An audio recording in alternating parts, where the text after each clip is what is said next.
Once again, Manic Chill is back. Clay is on his summer retreat, and Shane and I have 44 hammers that we have to get through, Shane, in an hour, where we will then be migrating over to our Discord at patreon.com/allgas for the second half of the show. So we're going to get right into it. Leave your comments. Shane will hit a couple of them from the crowd throughout the session. If there's something interesting that can generate some discussion with some summer Dynasty strategy. But Shane, we're going to get right into some hammers. I hope you're doing well. We've talked a couple times over the last day, so we don't need any pleasantries. I assume you are ready to go per the text message you sent me 9 minutes ago that you were rocking and ready to answer some hammers. So the first one is from Royce DeRuler. We got 3 hammers. We have a 12-team start 12, 2 QB, 2 tight end, 1.5 tight end premium, 0.25 point per carry, best ball, 33-man roster. Shane, have you digested all of that nuance before we even start talking players? You good? All I hear is just beautiful, beautiful, beautiful, beautiful. Yes. A lot of starters, though. Yes. Scoring intricacies. Anyway, we got CJ Stroud, Jalen Hurts, Achane, Najee, Mixon, David Montgomery. You know, in best ball, you want to get those running backs you know are going to get touches. They are more important in best ball than they are lineup. So I love that running back quad right there between those 4. Cans, that's okay. Cans can be fine, but cans can also be zeros if you aren't careful what you're carrying into the season. Smitty, Adams, Ridley, Christian Watson, Brock Bowers, Cole Kmet, no 2025 picks, have 2026 picks. So, Shane, we are in a start 12. We have listed a total of 12 players here. That's typically not great in best ball, but let's see what the second part says. Gave 110, got back Michael Penix, a 25 third, Rashid Shaheed. And no, never mind. Gave all of that, gave 110, which was Michael Penix, is the way I read that. Do you read that the same? Yes. Okay. I hope it wasn't 110 and Michael Penix, but that would be weird because Penix would have been a player you had to draft with a pick. So it would be weird to have the 110. I think it's 110 was Penix, so we'll operate under that unless he corrects us. Penix, a third, Rashid Shaheed, and Greg Dulcich. Do you care about him? It's best ball. I was told I need to care about everyone with a job in best ball. You've yelled at me repeatedly that I need to care about everyone at best ball. Okay, but we got back Tommy Tremble. Could you say those cancel each other out, maybe? Yes. They are alive and they are tight ends in the NFL. So yes. They cancel each other out. Yes. 2 tight end, 1.5. We paid this for Brock Bowers. I assume you're fine with it, even though we gave up 3 pieces effectively for 1. Yes. Shaheed, it's a point per carry. Listen, if Bowers is good, you're not going to regret paying this price, right? Just because it's a start 2. Yeah, it's a start 2. And it's best ball. Like, I bet you it's tough to stream even tight ends in best ball here, given it's start 2. Yes. Even in best ball, I think this is one of the not rare occasions, but this is going to be one of the occasions where I'm okay giving up multiple pieces because the one piece I'm getting back is so much better than the other pieces that I'm giving up. Yeah, and he wants us to talk about trade value in best ball league, struggling on how top tier receivers relative to scarcer positions like everything else. Appreciate you all. So it's funny. This was a lost ether of the. So do people, my voice got really high there. I'm 45, so I shouldn't be going through puberty again. But it's like people tap in and just know that, like, hey, you guys want to pitch your patron? Because, this was one of the 46 lost patron only. This one broke my heart. Drive episodes on Friday morning drive. Last Friday. Monday morning drive. Friday morning drive was a conversation about best ball and trying to wrap our heads around. It was me and Diaz mostly to start the conversation, trying to wrap our heads around best ball trades because we're lineup whores, right? That's where we come from. That's the streets we live in. So we're trying to wrap our heads around best ball trades. And then you jumped in because you heard best ball and you came out of nowhere, like flying like Randy Macho Man Savage off the top rope. I have a best ball alarm that goes off, and it like ever have a dog that has like an electric fence? When I hear best ball, it like buzzes me. It hurts, so I have to jump in the conversation. So you jumped in, and then I had to go to work, so I just left it up anyway. So then we got into that conversation. So if you wanted to just give a brief synopsis, really brief synopsis of we definitely got into that conversation talking about trade value and best ball. Yeah, without recapping the whole thing because it would be the rest of the episode, we didn't really settle on a final solution because if you recall, you went to work. I was at work. Yeah. Not really working. I was just talking in the Friday drive. But then Cody jumped in, who was also going to work. And he talked about how basically his strategy would be the exact opposite of what Scott was saying to do, which is never take a quarterback early, just get as many shitty starters as possible and actually value the high-end players. So I think you can build best ball teams in multitudes of ways. I think the staples are going to be understanding how to manage your roster spots in your roster construction, right? Like every roster spot does matter. In a start 12, you better have 20 usable players, if not more. Shout out to Chase, who's Cody's partner on Overreaction Pod. He says if it's a start 11, he wants 22 active, solid pieces that have value. So like Rashid Shaheed would be a piece. Tyler Lockett, like those would be pieces. They don't have a lot of value, but I need 22 of those, Shane. Think about how different that is from lineup. Lineup, I tell Shane I need 22 pieces. He goes, how many starters? 10? Okay, I need what? 11 players? Maybe? Right. You know what I mean? It's a totally different mindset. So more best ball discussion in the Discord. There's a lot of best ball players in there. There's a lot of underdog talk, which has spawned, I think, a lot more people to play best ball dynasty now, right? Because they're thinking through underdog strategy and they're taking it to dynasty. And then you have all the aspects of dynasty that you like, the draft picks, the trading, the waivers, all that kind of stuff. So good question, but honestly, there isn't really a super obvious solution. So sometimes you can split the baby though, right? So you can kind of have your cake and eat it too. There's some players you can go, all right, this is a dude that I'm just going to try to split into multiple pieces. And then there's other players I'm just going to not split, you know, and you can pick and choose what players those are going to be. And just to Josh's point, yes, there was a lot of people shirking working responsibilities or delaying doing their work to the last possible moment while they were talking about fantasy football, which happens a lot in the Discord. So that's why you should be a patron. Yep, 100%.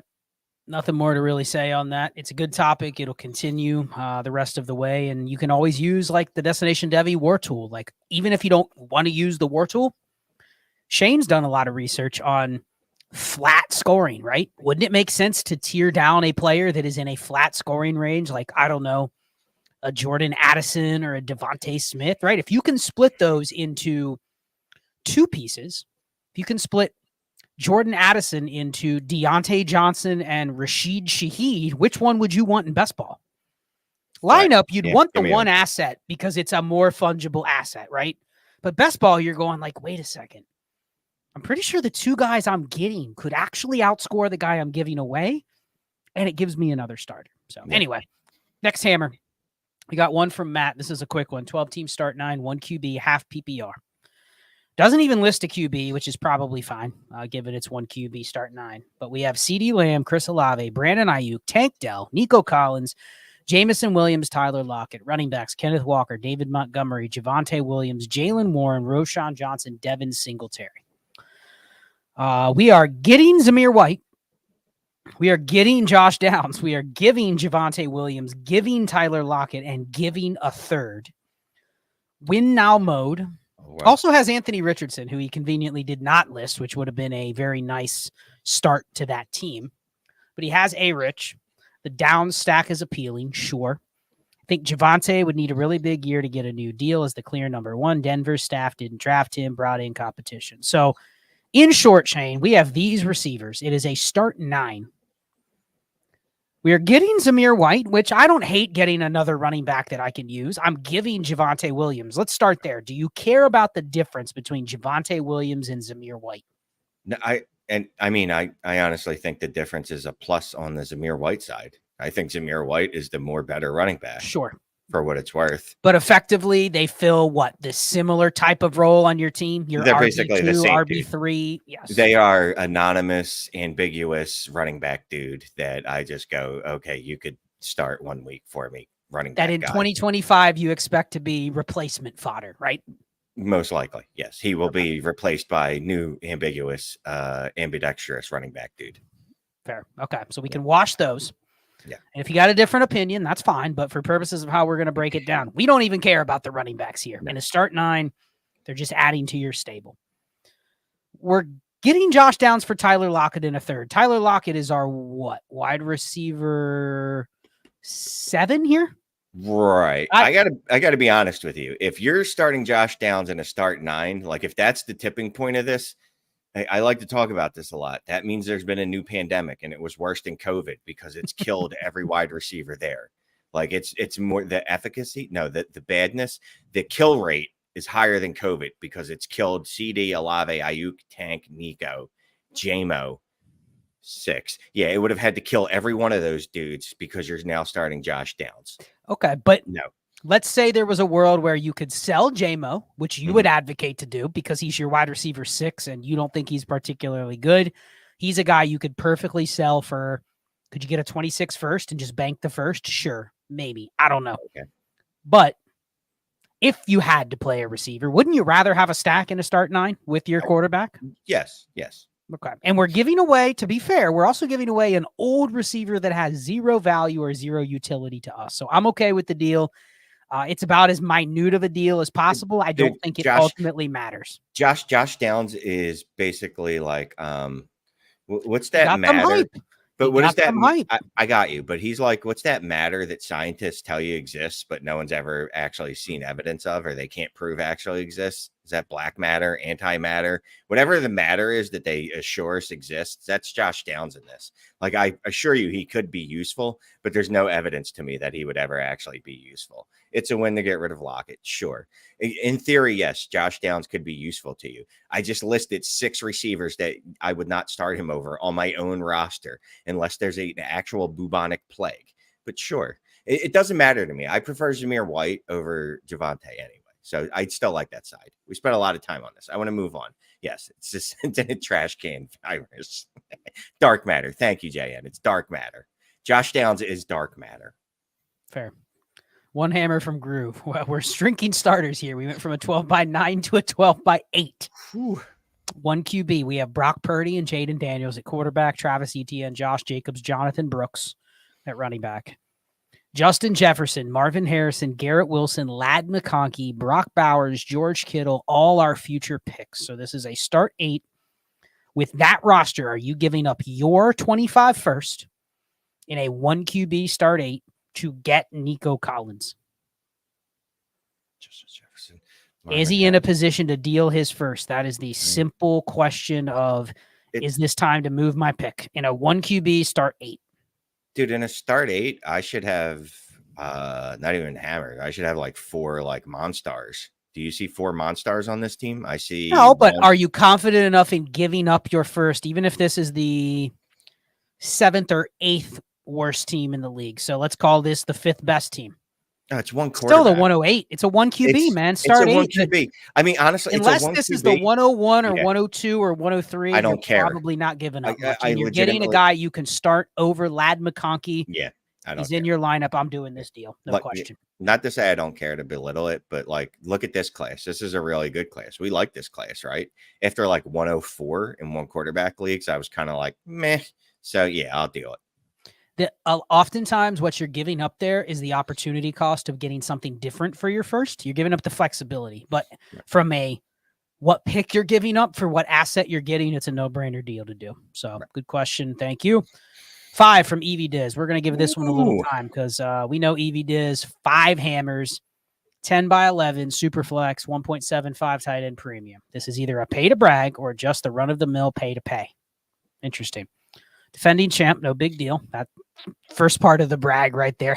Had to throw in the defending champ part. Not that probably changes the roster. I mean, but if you're going to pay to brag, you have to throw in your defending champ, right? 5 hammers, $25. You can say whatever you want. You could have done 4 parts and 3 of them could have talked up all your accomplishments in the league. So, defending champ and wheeling and dealing during the rookie draft. Here's the team. Or no, out. I guess this is a summation of what he has done thus far.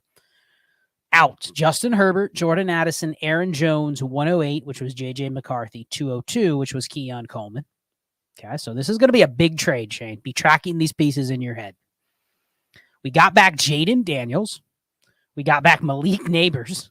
We got back Rome Odunze. And we added Michael Penix, Marshawn Lloyd, and a third. Just need to get J-Mo to run it back. But just those pieces. A 5 for 6, technically.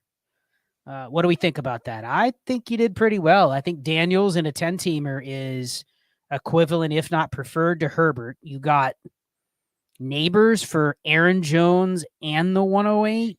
And I mean, I don't know. Give me Addison and I don't see how he lost this. Do you agree?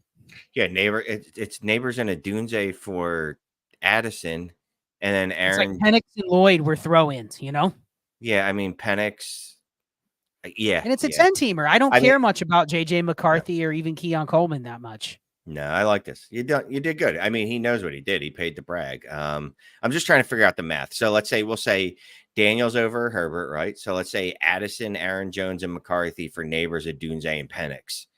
I would say Neighbors, Odunze, and Penix. You could almost wash Addison and Odunze, but that's not really close. Yeah. And then, I mean, it's not blow for blow after Herbert and Daniels. He wins every side of the deal. I'd say if I did it those 3 for 3, then he lost the Coleman for Lloyd deal. That would be the only deal that I could say that he lost. And he got washed on that one. Absolutely washed. The Coleman, he got smoked in that Coleman for Lloyd deal. But and let me ask you this: in a 10 team, destroyed every other part of it. In a 10 team, do you really even care about the difference between like McCarthy and Penix? They're unless they're top 12 starters, then they kind of feel like they're just placeholders, right? Like they're not. There's not a huge advantage. So he's still got a quarterback back at 208 to replace the one that he was trading away. Don't even know if he needed one elsewhere, but still, good deal. Thank you for the 5 hammers, EV Diz. We appreciate it. All right, one more, then we'll go to the chat for a minute. So we have 2 hammers from Gavin Emmons, 10-team start 10. We got Josh Allen, Kyler Murray, Drake May, and Michael Penix. Jahmyr Gibbs, Ramondre Stevenson, James Conner, and Cans. Garrett Wilson, Chris Olave, Malik Neighbors, Devontae Smith, Rome Odunze, Xavier Worthy. I need a breath after reading off that 8 wide receiver room. Definitely some assets you can maybe move 1 or 2 from that and still be fine.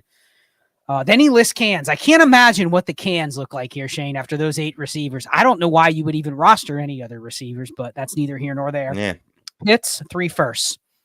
Traded Nico Collins and Javonte Williams. Got back Malik Neighbors, Deshaun Watson. Traded punctuation was not strong with this. There's a period there. He traded Nico and Javonte for Neighbors. What do we think about that? Is that not even close? No, it's close enough, but I like it. But you're using a running back as the sweetener for a upgrade, right? Yeah. So that's where it probably beneficial. You're trading off of Nico's, what many people assume to be his best season. Yep. Selling high off that.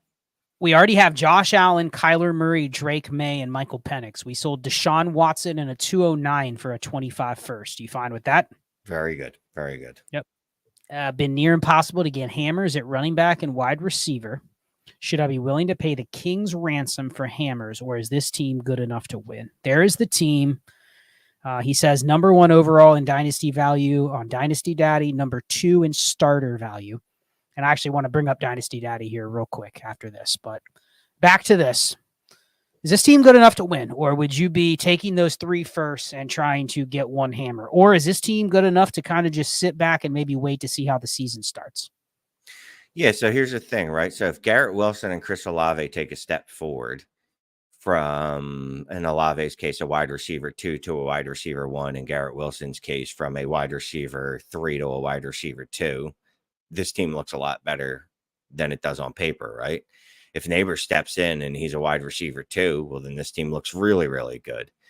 I don't know that I'm in a rush to do anything right now, except that we do have a bunch of dudes like DJ Moore, Worthy, Debo. I wouldn't mind trying to see if there's some consolidation that could take place, just like we did with that Nico Javante trade. Like, is there something along those lines that we could pull off one more time? I'm not dying, or I don't feel pressured to do that, but I wouldn't mind seeing if we can't do something like that again. Obviously not for another Neighbors, maybe for the equivalent in a veteran form. I'll answer his question very succinctly. This team is good enough to win. It actually has too many pieces. You could definitely go and move one of those receivers. I don't know which. Probably not Wilson Olave Neighbors.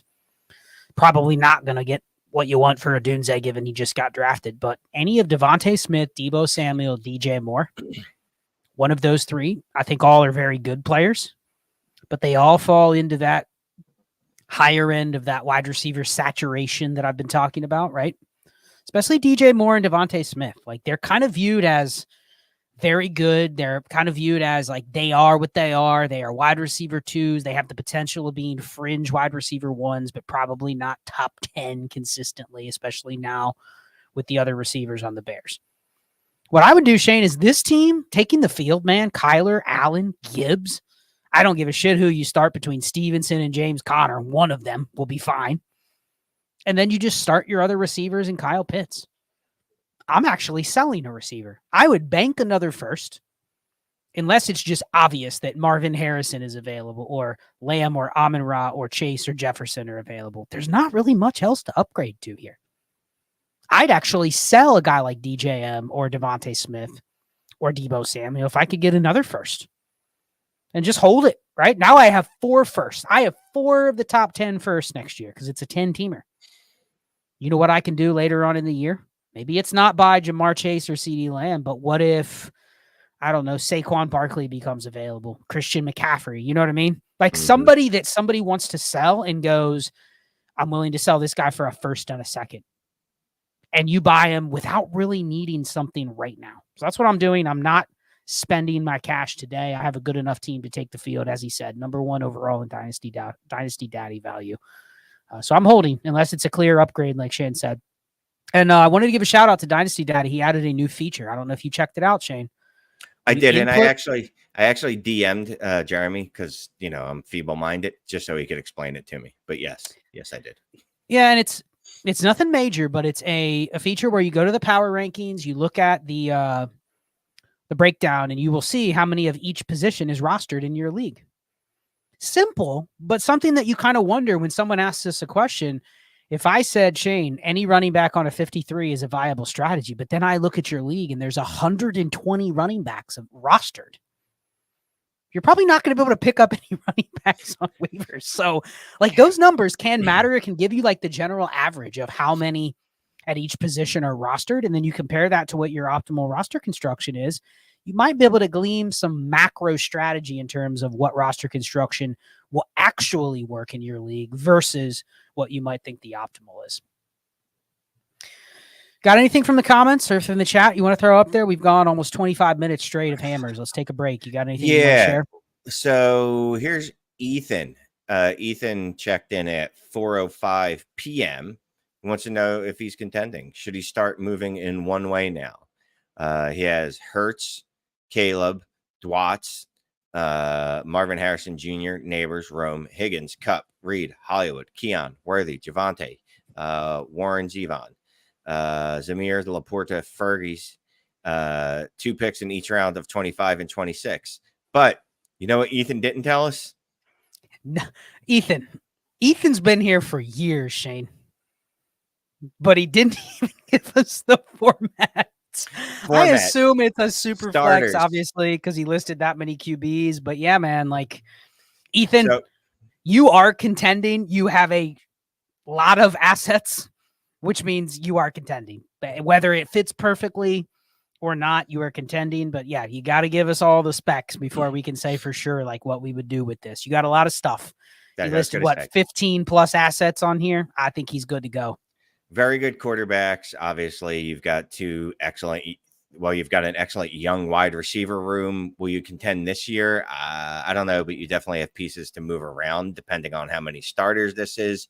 You could be contending. Hit us up with some more information, like how many starters there are in a format, and if there's a tight end premium, because that affects Laporta and Fergie, Lady Humps. Football, Liban. I got to give a shout out to him, Football Leben, Leben. and Ethan, because they posted those questions at what, like before it actually got to evening time. Oh, it was early, and that's why I wasn't going to leave Ethan hanging. He put that up at 4 or 5 just because he didn't post it correctly. I wasn't going to leave my dude hanging. So Football Leben, still a year away, and he has 5 first-round picks in 2025. How does he get ahead of the wide? So we'll try this again. He's still a year away, and he has 5 first-round 2025 picks. How does he get ahead of the wide receiver value bath coming? He feels really anxious with all of his wide receiver 2s and no real certified studs besides Mahomes, Marvin Harrison Jr., and McBride.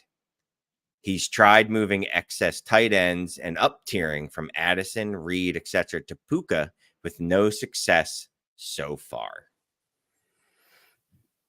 I mean, it's nice to have 5 picks. It's nice to have Marvin Harrison, Trey McBride, and who was the other stud that he had? Mahomes. I assume it's super flex. Again, another question where we know nothing about the league. If it's a 10-team start 8, then no wonder he's not able to go from Jaden Reed and a first to Puka. You know what I mean? Right. Like, it has to be a format where that type of deal is not going to be welcomed. And if that's the case, I mean, what do we say when it's a really super shallow league and you've tried to death to up tier with everything possible? How much would you pay if you had 5 firsts and you have a guy like Addison, Shane? Puka's available. Would you give up Addison and 2 firsts? Yes. Where does it stop? 3 firsts? I mean, how? At what point are we burying our own grave by like 3 firsts is about where we go. You know what? This is ridiculous. I'm just making the picks because at some point, even if I only make 2 good picks out of 5, at that point, fine. It makes more sense for me just to make the picks. Even if I just hit on 2 of 5, it makes more sense for me just to make the picks at that point. And he has 5 first-round picks. And as bad as you are, you're going to hit on 2 of those 5. I don't care how bad you are. You're going to hit on 2 of those 5. Just that's Murphy's Law is the bad thing. So whatever the opposite of Murphy's Law is, you'll hit on at least 2 of those 5. So if someone goes, you got to give me 4 of them, I'm going to go, you know what? Screw you. I'm just making the picks. That's where I would cut it off at. Well, I've talked about this on the Destination Dynasty before. If you're in a shallow league and you can't up tier, why do we not move Jaden Reed and Jordan Addison for another first? And guess what I now have? The entire class. Right. Guess what I'm going to probably get in every class? 2 or 3 hammers. Yeah, you're going to waste some picks. If I have 10 firsts next year, I'm probably going to waste 7 of them if I'm making the picks. I'm going to end up with a couple busts and probably a couple more Jaden Reeds and Jordan Addisons. But I'm going to probably get 1 or 2 players where I go, you know what? That was actually worth it to take this weird strategy to get 2 hammers, to get the next Bijan, to get the next Jahmyr Gibbs or Malik Neighbors or whatever it is. So sometimes if the picks don't move the needle, get all the picks. So, all right, got some more hammers to roll through. We got 3 from Kevin MC, 12 by 10, 0.5 tight end premium. Richardson, oh man, look at this quarterback room, Shane. Richardson, Kyler, Jesus. Love, T-Law. T-Law looks at this quarterback room and just he feels got some little man syndrome, doesn't he? Coach, I can't even get on the field. Like he's not even making game day active. You know what I mean? Like he's the scout team. He's the scout team quarterback. Poor T-Law. Yep. Sharp, the running backs, then it drops off there with Charbonnet and Kendre Miller as our only running backs. CeeDee Lamb, Puka Nacua, Garrett Wilson, Brandon Ayuk, and then we got Musgrave, Chig. We haven't had the draft, so here are the picks: 105, 110, 206. So we only have 3 picks, 3 of the top 16, 2 of the top 10. We're giving Garrett Wilson and Luke Musgrave. We're getting Sam Laporta. I don't like it. What say you? Given that we have 105, I mean, Wouldn't you rather just draft Brock Bowers? And then just hold on to Garrett Wilson? Yeah.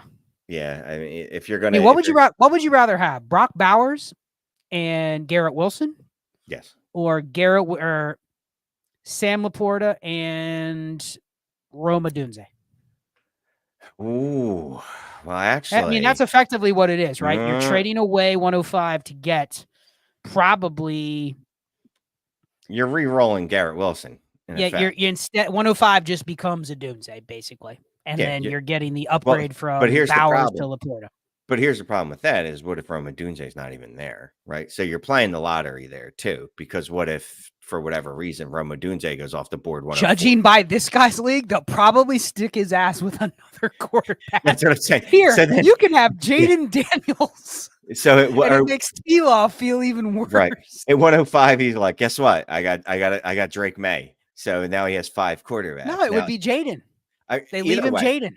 I'll tell you what, if I could guarantee, we've done Jaden or a roster Dunze, reviews. Shane. We've done roster reviews where people they know for a fact who's going to be, like, they told us the board and it broke down that way. Exactly right. If you could tell me it's going to be Roma Dunze at 105, I'll make the deal. But I live in a world where I don't trust anyone, and I don't trust that I can guarantee that that's going to happen. It's a numbers game. It will be Roma Dunze, Jaden Daniels, or Malik Neighbors. Guaranteed one of those 3. So I've got a knowing that, would you be fine just chance getting whatever you're left with? Jaden Daniels, I think Jaden Daniels and Sam Laporta in a vacuum, you would take over Garrett Wilson and Brock Bowers, right? Jaden Daniels and Sam Laporta is clearly better than Garrett Wilson and Brock Bowers. However, for this team, well, that's the problem. Adding Jaden Daniels, everyone just laughs at you and says you're screwed. That's my biggest concern. If I can guarantee that I'm not getting stuck with another quarterback, I'm making the deal. I got it. Look, you know what? I'm just going to risk it. I'm going to make the deal. I'm making the deal. I'm confident in my deal-making abilities, even though clearly you can't trade a quarterback in this league to save your life. I'm going to pretend that I'm that confident in my deal-making abilities that if I get stuck with a quarterback, I'll find my way out of that box. Well, and here were his comments. We just stopped and didn't even read this. He's higher on Laporta's future than Garrett Wilson. How long will Rodgers be around? I also feel like I need to ask for a bit more. I want to have him add Rachaad White. Now, that changes the equation. If he's going to have to add Rachaad White, I'm not sure he's going to do the trade, but I ran into this. I texted you over the weekend, the team where it was a 14-teamer where I had Richardson, Lamar Jackson, and Kyler Murray, and I was stuck with the pick with Jaden Daniels on the clock, right? And I didn't want to draft him. The league knew I didn't want to draft him, but you know what we did? We just spammed out offers to relieve that pressure to still be able to draft him. Same here. So you pick your lane. You already have too many quarterbacks. Worst case scenario, you get stuck with taking Jaden Daniels, and you might now have to move Anthony Richardson or Kyler Murray or Jordan Love and bet on Jaden Daniels if you get stuck with him. So I think I'm doing the deal, but I'm not sure the other guy's doing the deal if he just casually has to add Rachaad White to the trade, right? Yeah, I mean, just Rachaad White is, even though he's one of those running backs that's in that big old conglomerate conjunction, that's neither of those words are correct. That big old muscle spasm, also not correct. Whatever, that big bundle of running backs, that whatever. I don't think he'll just throw the dead zone. Whatever. Yeah, there you go. The dead zone. I hate using that term because it's used all the time. So I was trying to use a different word, but whatever. Yeah, the dead zone. I don't know that he'll just throw Rachaad White in, but sure, try it. But I would take the deal, just knowing that you might have to do a little extra work afterwards. But hopefully you can make the deal and you do get a Dunze. Yep. All right. Next one. We got 3 hammers from DB. 10 by 12, super flex, 2 tight end, half PPR premium. So keep that in mind. 10 by 12, but it's a start 2 tight end. Okay. With the premium. We have Purdy, Watson. Okay. JT, Saquon, Aaron Jones, Ramondre Stevenson, Zach Moss. So pretty good stable of running backs there. Tyreek, Nico, Devontae Adams, Amari Cooper, DeAndre Hopkins, Jerry Jeudy. So we are definitely shopping at the senior center for receivers other than Nico Collins. Mark Andrews, Dallas Goedert, and Isaiah Likely. We have no draft picks. Went in last year and won. Any advice for diversifying all my old players? Move off Tyreek and running backs for young receivers. Activity is mid. League values youth over production, trying to find a balance to avoid a total rebuild. So, Shane, the key sentence there is the league values youth over production, which is probably how he got this team to begin with. He probably got a fairly good deal on some of these older players. But now that we've won the title, is this the time where you have to pay off that credit card debt and no one will give you a loan? Yeah, dude, so I don't, and I'm not saying this like a smart ass. I'm not a warlock. You already answered your own question. Your league does not value production. So that's why you have a lot of production. So when you try to sell Reek, your league's going to look at you and go, suck balls. You're going to try to sell Adams and they're going to be like, bro, we just told you what you can do when you try to trade us Reek. D-Hop, same thing. That's even a lesser, worse version. Cooper. You're going to have to, if you can try to move Saquon, you can try to move JT, you can try to move Nico, you can try to move Andrews, because those are the younger players. And for the running backs, I'm putting that in quotes because they age differently. It's like dogs and humans, but whatever. Some people, just because running backs are younger, 27, they don't realize that that's different compared to a wide receiver. Those are going to be the players that you have to look to move. Purdy. Because no one's going to want Reek. And if you are going to move Reek, it's going to be for less than you want to move him for. It might have to be for a 27 first, and it might not be until the season starts. Same with Adams. Yeah. If that's the case, are you just trying to win with this team and then letting it fall? Because, I mean, if you start trading for 27 picks, I mean, you did win the title. Mm-hmm. So you should have some buy-ins already saved up, right? But this does feel like a team that is dangerous enough. I don't know if it has enough to go over top. And probably what you don't want to do is get to a point where you are right there, but you're not quite there. And now you're going, Shane, should I trade my 27 firsts to get another old player? Like, should I trade my 27 first for Keenan Allen to put me over the top? No. Yeah. No, I mean, it's kind of like, do I just ride this team till it absolutely the wheels fall off, which kind of feels like, it just sucks because, 1, 2, 3 of these guys are probably going to age out literally at the same time. 4 of these guys, maybe 5 of these guys, because 2 of them are running backs. But that's kind of the bed you laid in, right? So just draft well, if you can move Purdy and tear down to a gross quarterback and get a first for it, cool. A functional quarterback, something like that. The running backs, if people value running backs in your league, because that's, the running back production, you can get similar running back production for JT and Saquon from less glamorous running backs and still get a pick back, do something like that. But the wide receivers, I think if you move them, you're not going to get similar production and you're not going to get a pick back that you like. I think the stuff you'd probably be able to move is one of the running backs, JT or Saquon. You're not going to move anything of substance besides that for probably more than what it's worth to your team. You could probably move Mark Andrews, maybe. That's one of the ones where someone may be interested in an elite tight end. Like, you may have to go seek out these deals. Go to the Lamar manager. Do I want Mark Andrews? Go to the Stroud manager. Are they interested in Nico? Go to a team that's contending, see if they're interested in a running back. Here's what you can't be. Picky who you trade. Right. If somebody sends you a lifeline, there's not a player on your team where if someone says, I'll give you a first rounder, that you go, no way. You know what I mean? Like, you probably have to listen to a deal. You can afford to move one player. Moving one player is probably not going to ruin your chances of winning or losing this year. You need your elite players to perform. If they don't, you're not going to win anyway. So thank you for the question. Whew, let's go to another one. We're about halfway through the stream. Actually, time is getting away from us, Shane. It's 10 after 9. Oh, we've been long-winded tonight. All right, this is a quick one. 2 hammers from Powerline, 12 by 9, 6 point per passing touchdown. A-Rich, T-Law, Goff, Penix. Okay. Bijan, Etienne, Kamara, Eckler, Marshawn Lloyd. Jamar Chase, Garrett Wilson, Brandon Ayuk, Devontae Adams, Calvin Ridley, Troy Franklin.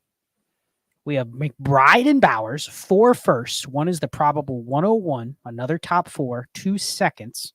Have a ton of assets. What do I do here? There is one super team in my league, so keep that in mind. This isn't even the super team. There's a team even better than this one, which this team's pretty good. How much do I give up for a guy like Lamb, or do I hold into the season to make some moves? So we don't know the teams, but a 12-teamer This is a pretty good team. And he's saying there is a team clearly better than this. But we do have the picks. We have the probable 101 next year. I feel bad for the other 10 teams in the league. If there's a team better than this, and this team has all these pieces, it's like a 2-man arms race. What do you do if you're this team? Are you just taking the field with this roster and seeing what those picks can give me in season? There's the thing. So it's only start 9. So that's why this team's probably, I mean, it's just he's got Bijan, A-Rich, Chase. Outside of that, though, I mean, Ayuk's good. Adams, yeah, but we got 2 hammer tight ends. I mean, we have stuff to move here. Adams, Ayuk, those guys are starters. G. Will, that's a starter. I mean, this team's good, man. Yeah. This team's good. This team's probably top 3 at minimum, if not number 2. And we have the 101 plus a guy like Bowers. I mean, humor me. He asked, what should I give up for Lamb? Would you give up the probable 101 next year, another first, and Brock Bowers for CeeDee Lamb? Like 2.5 to 3 firsts, if you consider that 101 plus Bowers are worth like a first and a quarter, maybe a first and a half. It's probably more, honestly. It's probably like 3.5 firsts. Would you give that up for Lamb in a start 9? Start 9, so yes. Given his roster, would you rather chase another elite quarterback? Would you try to give the probable 101 and like A-Rich or T-Law for Josh Allen instead? I'd much rather do that. I'd be chasing and just ride with the extra assets and the skill players and try to get another hammer QB, upgrade Goff and T-Law. Yeah, I'd probably go much rather go for, you already know this is coming. I'd probably rather go for Jalen Hurts and then go see what it costs to add AJ Brown to the team. Go get a stack. Or Kyler, since we already have McBride. Get a stack there. Yep. I mean, I think you should. If you're willing to go one of those other firsts and T-Law, I think you could get Kyler very easily. And Kyler could be a small upgrade. Kyler would probably end up being cheaper than CeeDee Lamb. For sure. If you're willing to add T-Law in a first, you can probably get Kyler and another fill-in running back or something like that. And he serves the exact same purpose, except that he also gives you a stack. Right. And you have additional assets to make other moves to upgrade at other spots at. So that's probably a much smarter move to make. Yeah, it feels like the big asset that we probably don't have time to talk through all the scenarios is that probable 101. What is your league value that? If that is viewed as like the clear 101 after you get a month into the season, that should be the golden ticket that you have over the other super team, barring the other super team doesn't have like 4 firsts as well. So good question. Nice roster. I feel bad for the other 10 in that league, Shane. If that's the second best team, then, what are the other 10 competing for? Lando, 3 hammers, 10 by 10, 0.5 tight end premium, Tua, McCarthy, Knicks. Okay. A little weak at QB there. Ramondre, Monty, Chase Brown. But we made up with it at receivers. We got JJ, Chase, Neighbors, Adunze, Bowers, Dalton Schultz. I have my own first and 2 projected late 25 firsts and 3 seconds. So I have my own. Yeah, so he has 3 firsts, 3 seconds. Struggling to find the direction of this team. Should I sell the 25 first in season and try to compete with better QBs or running backs? Should I sold to see how these young players do? The winner last year, favorite this year, swiped a credit card, has a great team, but no future picks or depth. Might be better to make a run next year. Love the show. Watch almost daily. So first of all, thank you for the comments, Lando. Here's the team, Shane. He wants to know with his 3 firsts and kind of his own, which he can also tank to probably be a pretty good first next year. What are you doing here? There's too much unknown in youth here to even try to start moving first, don't you think? Yeah, because the only knowns on this team are JJ and Chase. They're too well. Yeah, no, I'm just looking through this. JJ and Chase, and they're really good knowns. Really, really good knowns. And I'm not worried about them lasting another year. You know what I mean? No. So I think I'm just slow playing this. Yeah. And would you move Monty, Chase Brown, those guys? Mondre, just get rid of those guys if you could liquidate or take a shot at running it with them. Yeah, I mean, I don't need to do that right now because I'll say this. So say Neighbors and Adunze, maybe they come out and have the rookie seasons that Jefferson and Chase did. Okay. Then all of a sudden I go, you know what? Maybe I do need to upgrade my quarterbacks and I'm not saying it's likely to happen. It's very unlikely. It's almost near impossible for that to happen. You know what I mean? Could it happen? Sure. And then our outlook on the season changes. And then I'm like, all right, well, then now I can make a run with the running backs I have. And I need to just go upgrade my quarterback. So it's more likely to happen is that Neighbors and the Dunes are going to look like rookie wide receivers. Good weeks, some bad weeks, decent 10 to 14 points a week. Not enough to carry you to a championship, even with JJ and Chase. And then you can look to move those running backs. Would you give up Tua and David Montgomery for Drake May in a second? Just to give myself a quarterback that's probably on the bench, which helps my pick. Yeah. Because Tua feels like the guy where you kind of don't want to run it with him if you're not contending. You know what I mean? Like, and the only problem is right now because he does have 2 starters, right? Nick's right now is supposed to be starting to start the year, or do we not? As of I think Nick starts, and I would guess McCarthy and May do not. Right. So just early guess, but I don't care if they start right away. Yeah, but no, but for his purposes, we don't need to do that immediately. Like we kind of just honestly, we just want to see how do Neighbors and Adunze come firing out. If they come firing out, this team's going to be carried by its wide receivers, and we can make some other moves. If not, if they don't come out firing immediately, then you know what? Yeah, can I move to Imani for a deal like you just said for like Drake May in a second? Yep, good question. Thank you for the hammers. Got another one from AJ. 3 more, 12 by 10, half point PPR. Nothing else. It doesn't look like. No premiums. We got Hurts, Dak, Watson. Then it gets weak. Xavier Worthy and Chris Godwin. That's it. Okay. That's okay. 4 firsts in each of the next 2 years. That's good. Just traded Ladd McConkey and Aaron Jones for a single 25 first. You like that? Traded Ladd McConkey and Aaron Jones. He got a 25 first back. Yep.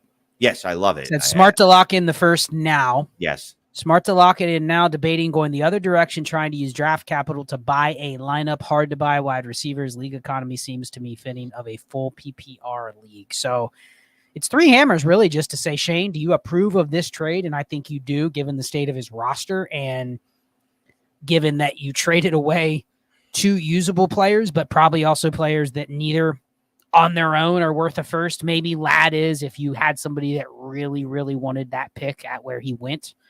But I don't mind doing this on a team that's tanking, right? Kind of helps your own pick a little bit as well. Yeah, and you're just taking away the risk, right? Could Ladd be worth a first in 4 months? 4 months be October? Yes, he could, right? Because obviously the risk is if Ladd doesn't come out firing, people just go, he's just another guy, and I'll never value him at a first again, you know? Right. If he comes out, and obviously he's a very different player, but if he comes out and he's putting up Quentin Johnston numbers, guess what? He's going to be absolutely worthless. The problem is he plays with Quentin Johnston. What if Quentin Johnston's better? Well, then you can't help but go, we hated him, but he's better than him. Yeah. So the math equation there goes, I don't know about that Ladd McConkey. So the state of your team, I'm fine doing this deal. 100%. All right. We got a 3-parter from Biggie Cheese, 3 hammers, 12 by 11. 0.5 tight end premium, 0.5 per first down, 4 point per passing touchdown. Allen, Dak, Herbert. Got some strong QB rooms on the stream tonight. Yeah, man. Zamir White, Nick Chubb. Okay. And then trash. He just puts the trash emoji instead of the cans. I love that. Zay Flowers, Terry McLaurin, Brian Thomas Jr., Josh Downs, and Josh Palmer. So we're at the bottom barrel of receivers. Kelsey Bowers, 3 firsts, a second, his own first, and the champs and a projected mid-first. So here's his team. Then he has the champs first. Then he has a projected mid-first. So I don't think his team – listen, we're weak at every position but quarterback. But when you have Josh Allen, Dak Prescott, and Justin Herbert, and Kelsey and Bowers, like the team's not going to suck. You know what I mean? Like this isn't like this is 101, 102. You know, it's probably more like 104, 105, I would say. Dude, but it's start 11. I know. Like, but here's the thing. Here's the thing. In a start 11, if you're forced to start a lineup in a start 11, you're throwing in guys like Downs and Palmer. Like they're not going to score 0. 7, 8. Hold on. I'm doing math or counting, which is what I call math.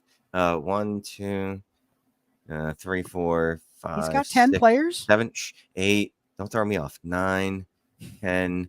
11. And All right, his 11. I got 11 and he has legitimate cans. starters. I'm sure he has guys like, that you never know. There could be a random, like, guy scoring 7 points per game on his bench. Like, he's going to have points scored. And the point is, the 3 or 4 hammers that he has are going to drive up his total from being the worst team. So let's just say he's early to mid first, but not guaranteed to be like top 2 or top 3. No, but he's got 11 legitimate starters, none of them being KJ Osborne, who is someone that I've started in start 11. So yeah. Well, and the key to getting this team worse is to get rid of guys like Josh Palmer and Josh Downs. Like, they don't help you, but they're also hurting you by scoring 11 points per game. You know what I mean? Right. That's where it's like, it doesn't really help you, but it's also hurting your draft pick. Anyway, he sold out last season he sold last season when he lost Chubb and Dobbins. Want to retool and compete, was able to split assets and tear down for picks, but now how do I use the pieces to get a hammer? We have to start 3 receivers and 3 flexes. Recently came up on Herbert. He got Herbert in a 12 by 11 for 3 seconds. You like that deal? What the? Come on, guys. What are we doing here? What are we doing? I would say focus on more deals like that and just do those over and over and over. At some point, you'll have more value than you know what to do with. Go trade with that person again. Like, what are we doing here? Come on, people. Lord. Anyway, he gave 3 hammers. Give a 30-second answer on, is it even worth exploring starting to move for pieces? Like, this feels like you have 3 top 10 quarterbacks, Travis Kelce, and then a lot of stuff in the middle, but it's not good enough to win. What are you doing? 30 seconds. So he wants to move his picks for pieces? He tiered down, got assets, split assets. Now he wants to compete. How do I use these pieces? And I have 3 firsts next year, and those where they project, and a second. So and obviously an extra quarterback, which he got for 3 more seconds. So here's the problem, right? So it's a start 11, so that already almost nullifies my want to hammer up, because it's start 11. So that's one of the, it doesn't lend itself to that. And your roster's clearly not deep enough for that either. So this isn't a situation where you could do that. Like, start 11 is where I go, can I trade a first and get like an Amari Cooper and a Tyler Lockett? You know what I mean? Like a less sexy move. I would do one of those. I would move and get, if I got 2 starters, maybe not Tyler Lockett, but could I get Alvin Kamara and Amari Cooper for a first? Something like that. Yeah, exactly. Something like that is what I'm more apt to do.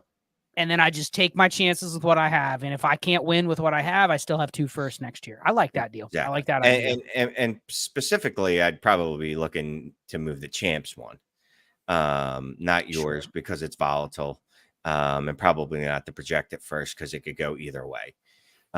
Or I'm just holding on to all the firsts. That's probably what I'm more likely to do than trying to add a piece to Zamir. Like, I'm not adding a first to McLaurin and trying to get a better wide receiver. I'm not adding to beat Brian Thomas Jr. and trying to get a better receiver.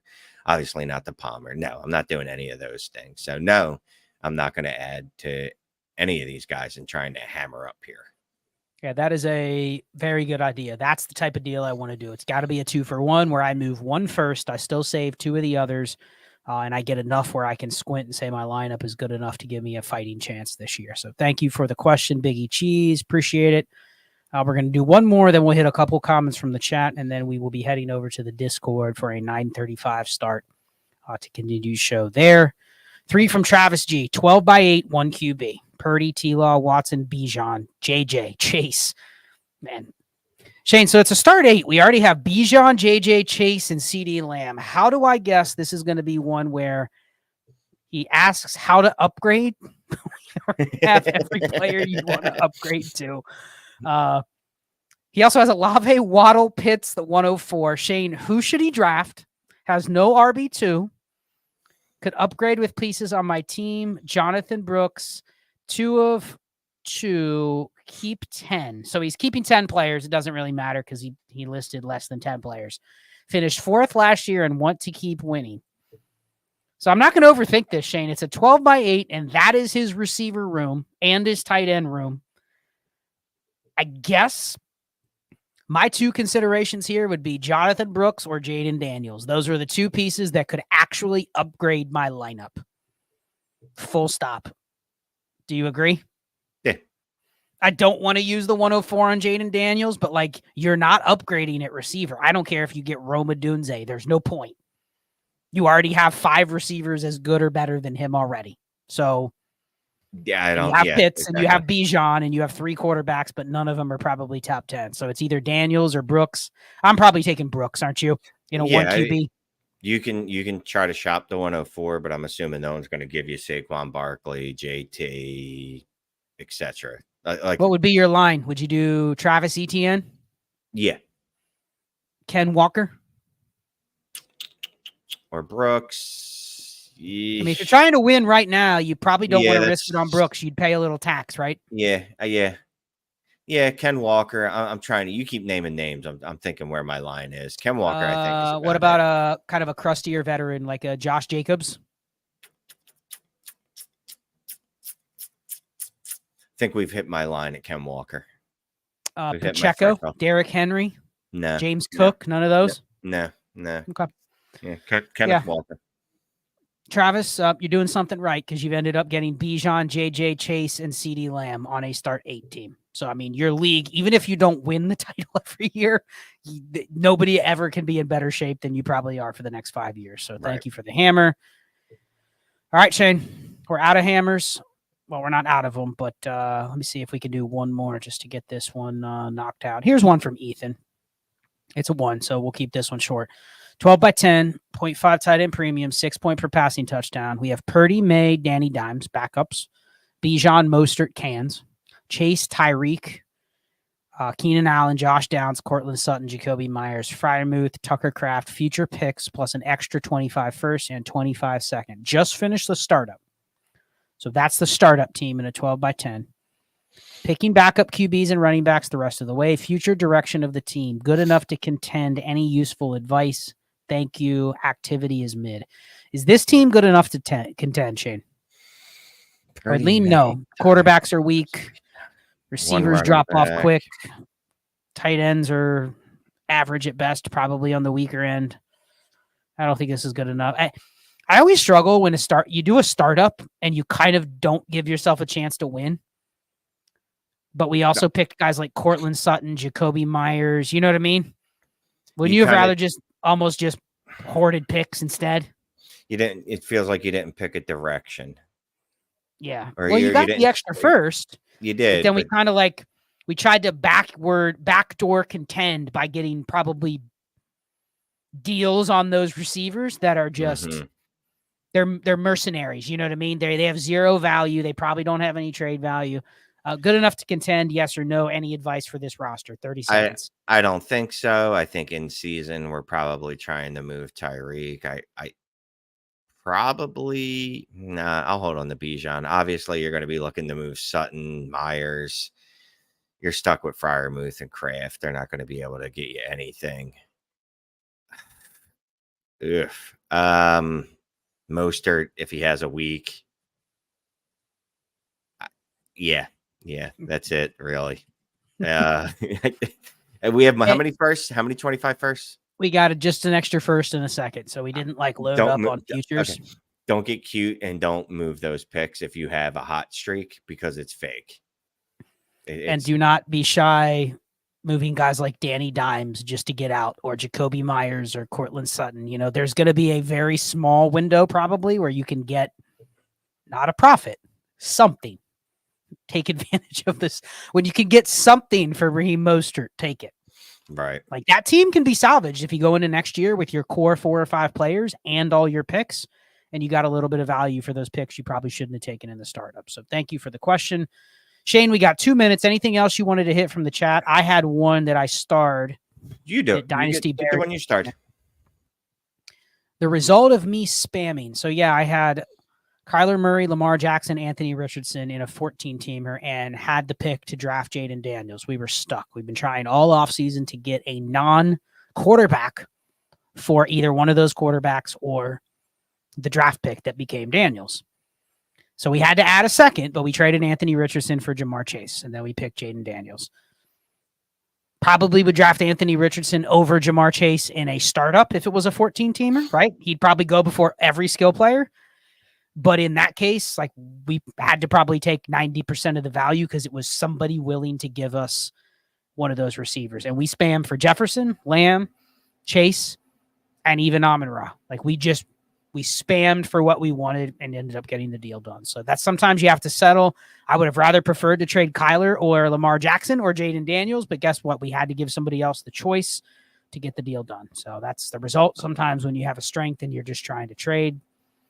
Anything else from the chat that you wanted to throw up? Let me just that's not how you do that. Clicked on the wrong thing. Let's see. I started a couple. Let me see. Was there anything fun? Here's a fun one. I don't know who started this. Maybe you, me. Genuine question. If Dynasty is all about value and trading is always valuable, talking is hard. Genuine question. If Dynasty is all about value and trading is always available, why is best player available not always the correct answer in rookie drafts? I tend to say it is. You sometimes will fight back when it's a fifth quarterback that we don't need, but I think generally we would say best player available is always the answer. It's just, for me, I think best player available just means it's not just getting the best player. You're actually getting more flexibility. You have to view it as, I can trade from a strength now, but you don't just trade the pick that you have, because other people may not view that as the same type of asset you're viewing it as. In my Jaden Daniels example, right? I'm like, Jaden Daniels is the most valuable asset anybody could have. The league said that was the opposite. So in this case, like, best player available, sure. But if you already have 5 running backs and you don't need Jonathan Brooks, but he's the clear pick, guess what? You may have Jahmyr Gibbs. You don't want to trade him. But now guess what, Shane? He's tradable because I'm forced to pick Jonathan Brooks. Like, you have to think of it like, I have more flexibility. That's what I'm gaining by drafting best player available. What do you think? Yeah, I mean, it's definitely lean best player available, but it's more like you said. So we run into these situations where it's best player available. I have 4 quarterbacks on my roster already because my league doesn't value quarterbacks. So what do? Do I draft another quarterback that's just going to sit on my roster that I can't use and I can't trade? So even though he's the best player available, I can't start him. So he's not the best player for my roster, and my league doesn't value him. So he's not even the best player. He doesn't have the best value in my league. So that's the only time, you kind of go, all right, well, let me look at the wide receiver. Now, there are certain times that even in that situation where the player is so much better than the next available player, it's like, well, I don't have a choice. I have to take him. But there's also times where we just don't agree who the best player is, right? We put out that Drake May video. And that came out yesterday. Jesus, Monday feels like a lifetime ago. But it's pretty funny when you look at the comments because there's people arguing for and against what we said. As far as some people are telling us that, well, me specifically, that I'm crazy for how much I like Jaden Daniels, and other people telling me that I'm 100% right. So a lot of times people just don't even agree on who the best player is. So it's hard to even find a consensus around the best players, to be honest with you, outside of like the first 2 or 3 players in most drafts. Yep, very league dependent. It's a good question, and I think generally it's a good idea. It speaks to the importance of understanding your league economy, what they value. Because we may say it's X, but then you go back to your league and they just clearly don't value X the same way we do. So you have to be able to wrangle that, figure out what it is, and act accordingly. So with that, we're going to be done for the week. We may or may not do another one of these. I love Shane so much. We can always hang out and do an extra hammer stream, which we can post. So if that comes to boot later in the week, we will put that out. But for now, we are heading over to the Discord to continue the show, patreon.com/allgas. Join over there. We'll be starting about 9:40, a couple minutes over here. But with that, Shane, any final words before we sign off? No, appreciate everyone tuning in. And like Scott said, we'll be over in the Discord now. 100%. See everybody over there. And Manic Chill is out for the week. Later.